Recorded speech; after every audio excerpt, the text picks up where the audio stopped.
Evet, odamın anahtarını alayım. Dur. Tahir Bey giriş yaptı efendim. Şu mu? Evet Halil Bey, Gonca Aydın'ın babası. Çağırın onu buraya. Elbette. Sağ ol. Tahir Bey, Efendim, Halil Bey'in selamı var. Sizle görüşmek, bir kahve içmek istiyor. kim?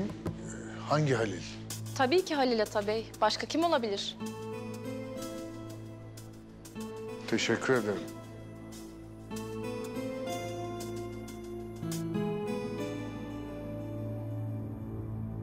Gonca, bak bizi burada yabancı gördüklerinden herkes her türlü numarayı yapabilir. Gayet normal bir şey.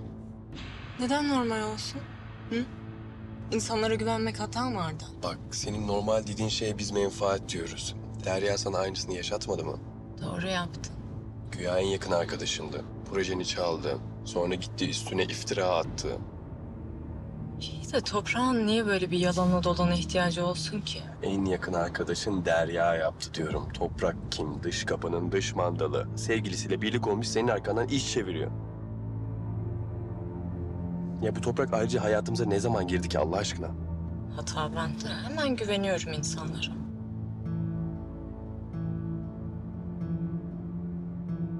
Demek Halil Atabey sensin ha?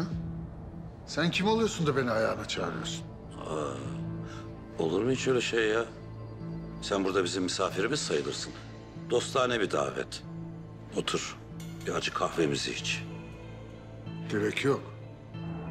Biz senin gıyabında yıllarca içtik o kahveyi, istemez. Söyleyeceklerim önemli ama. Kızın hakkında. Bana bak, kızımın adını ağzına alma, Allah yarattı demem var ya burada. Efendi gibi konuşmaya geldim ben buraya. Eğer dinlemeyeceksen başına geleceklere katlanırsın ona göre.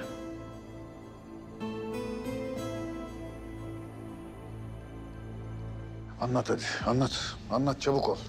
Burada bizim misafirimiz olmasaydın ben sana haddini bildirirdim ama... Neyse. Şimdi beni iyi dinle. O eve de, topraklara da dokunmayacaksınız. Yarın sabah Gonca'yı da alıp İstanbul'a gideceksiniz. Gitmezsek? Ha? Yıllar önce Gülümser'e yaptığını mı yapacaksın? Ya ama yok efendi. Artık ben varım burada. Sen kimsin peki? Hı? Sahi, sen kimsin? Ben senin kim olduğunu çok iyi biliyorum. Peki ya kızım? Kızım biliyor mu senin kim olduğunu? Senin ben var ya burada ağzın. Yarın sabah burada olduğunuzu duyarsam... ...kızına onun gerçek babası olmadığını söylerim. Karar senin.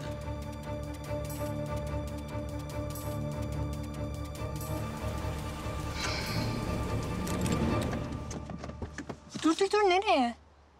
Ben de gelseydim. Hayır. Benim Toprak Bey'e sormam gereken birkaç önemli soru var.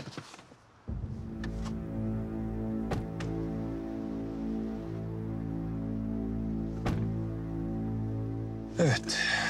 Toprak davası da böylece kapanır. Teşekkürler. Teşekkürler Toprak Bey. Afiyet olsun. Artık kalkalım istersen. Söylemek istediğim son bir şey daha var. Bence konuşacağımız her şeyi konuştuk Ece. Toprak. Ne olur. Ben yokmuşum gibi davranmaktan vazgeç.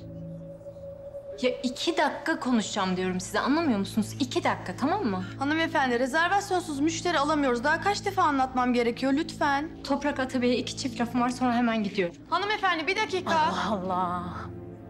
Biliyorum. Kırgınsın bana. Ama beni tekrar sevdiğini hatırlayana dek gitmeyeceğim buradan.